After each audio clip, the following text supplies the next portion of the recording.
بسم اللہ الرحمن الرحیم فَيَوْمَئِذٍ وَقَعَتِ الْوَاقِعَةُ وَانشَقَّتِ السَّمَاءُ فَهِيَ يَوْمَئِذٍ وَاهِيَةٌ وَالْمَلَكُ عَلَى أَرْجَائِهَا وَيَحْمِلُ عَرْشَ رَبِّكَ فَوْقَهُمْ يَوْمَئِذٍ ثَمَانِيَةٌ يَوْمَئِذٍ تُعْرَضُونَ لَا تَخْفَى مِنْكُمْ خَافِيَةٌ فَيَوْمَئِذٍ، اور وہ ریزہ ریزہ ہو جائیں گے، فَيَوْمَئِذٍ وَقَعَتِ الْوَاقِعَةُ، تو اس دن وہ واقع ہونے والی واقع ہو جائے گی جس میں تم شک میں پڑے ہو. اس دن وہ واقع، اتنا منظم نظام، اتنی وسیع کائنات، اتنی باریکیاں، اتنی پیچیدگیاں، اتنی قسمیں زندگی کی، حیات کی، اس کے باوجود تمہیں اللہ سمجھ نہیں آتا، خالق سمجھ نہیں آتا کہ کوئی ہے یا نہیں ہے. یہ سب کچھ خود بخود بن گیا، تو جب وہ آئے گی تب تمہیں پتہ چل جائے گا. اس دن واقع ہونے والی واقع ہو جائے گی. وانشقت السماء، اور آسمان پھٹ جائے گا. فہی یومئذ واہیہ، ڈھیلا پڑ جائے گا. تمہیں لگے گا کہ وہ، تمہیں نظر آئے گا کہ وہ ہل رہا ہے، چل رہا ہے، گویا کہ کوئی میلٹ ہو گئی ہے کوئی چیز. اس دن وہ ڈھیلا پڑ جائے گا. والملک علی ارجائها، اور فرشتے اس کے کناروں پر ہوں گے. ویحمل عرش ربک فوقہم یومئذ ثمانیہ، اور اس دن 8 فرشتے تیرے رب کے عرش کو ان کے اوپر اٹھائے ہوئے ہوں گے. یہ آیہ مبارکہ قرآن کی متشابہات میں سے ہے. عرش کوئی تخت نہیں ہے جیسے بادشاہوں کا تخت ہوتا ہے، کیونکہ وہ تو مادی ہوتا ہے، لکڑی کا یا لوہے کا یا کسی اور چیز کا بنا ہوا. توجہ فرمائے، اللہ کا عرش کوئی تخت ہے جس پر خدا بیٹھتا ہے، لیس کمثلہ شیء.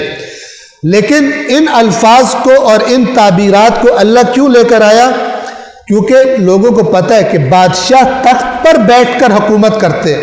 تو یہ عرش اشارہ ہے اللہ کے علم اور اللہ کے اس لا متناہی اقتدار کے لیے، اس بے انتہا انلیمیٹڈ جس کی کوئی حدود نہیں ہے، بے انتہا ہے، اس علم اور اقتدار کو بتانے کے لیے کہ جیسے بادشاہ جو حکم کرتا ہے وہ ہو جاتا ہے.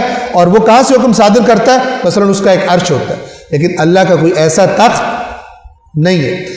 اسے کہتے ہیں آیات متشابہات. تو ان کا معنی، ان کی حقیقت خداوند عالم بہتر جانتا ہے، ہم اس کا تصور نہیں کر سکتے. ہاں، بات ہمیں پھر بھی سمجھ آ جاتی ہے. توجہ فرما رہے ہیں؟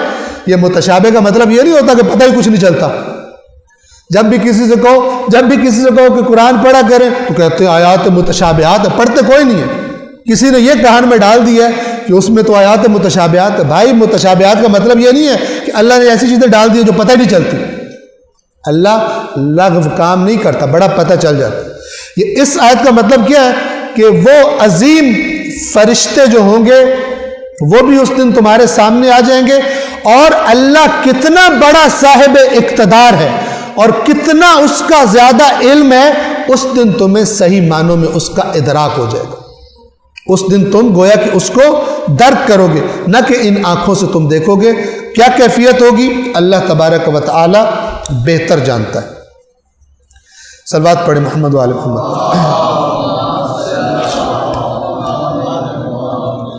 ہوگا کیا اس دن؟ یہ بڑی نصیحت والی اور بڑی ہوشیار کرنے والی اور بڑی خبردار کرنے والی آیات ہے. ایک تصویر کھینچی ہے اللہ نے کہ اس تصویر میں 2 حالتیں بتائی ہیں، ان میں سے ایک حالت ہمارے ساتھ حتماً ہونی ہے، اور بہت خوبصورت انداز ہے بتانے کا. توجہ فرمائیں.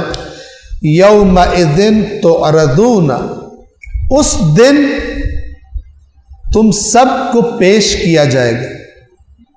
عدالت میں پیش ہوتے ہیں نا، لایا جاتا ہے سب کہ جناب آؤ اور اپنا حساب دو، بتاؤ گے، تم سے سوال پوچھے جائیں گے، تم نے کیا کیا، تمہیں زندگی دی تھی، تمہیں نعمتیں ملی تھی، تم نے کیا کیا. یہ کوئی وہاں پہ یہ نہیں ہوگا کہ ہمیں تو کوئی پوچھے گا ہی نہیں کہ ہم نے تو بغیر حساب کے ہی آگے پار ہو جانا ہے. یہ سارے، یہ قرآن ان کا انکار کرتا. والوزن یومئذ الحق، اور اعمال کا وزن کیا جانا قیامت کے دن یہ حق ہے۔ اس حق کے مقابلے میں کوئی آئے تو میں کوئی پوچھے گا ہی نہیں۔ کیا سورہ زلزال میں وَمَن يَعْمَلْ مِثْقَالَ ذَرَّةٍ خَيْرًا يَرَهُ، جس نے ذرے کے رائی کے دانے کے برابر بھی اچھائی کی ہوگی، اللہ کہے گا دیکھ یہ تو نے کیا تھا۔ وَمَن يَعْمَلْ مِثْقَالَ ذَرَّةٍ شَرًّا يَرَهُ، اور جس نے ایک رائی کے برابر دانے کے برابر، اللہ لا کے سب کچھ سامنے رکھے گا۔ کہہ رہے نا اس دن خدا کا اقتدار اور علم کا تمہیں ادراک ہوگا کہ کیا کیا چیزیں خدا کے پاس محفوظ ہیں۔ یومئذ تعرضون، اس دن تمہیں پیش کیا جائے گا، لا تخفی منکم خافیہ، تمہاری کوئی بات اس دن پوشیدہ نہیں رہے گی۔ آج چھپا لیتے ہو، اس دن کوئی بات تمہاری پوشیدہ نہیں رہے گی، اللہ سب کچھ تمہیں دکھائے گا کہ تم کیا کیا کرتے تھے۔ صدق اللہ العلی العظیم۔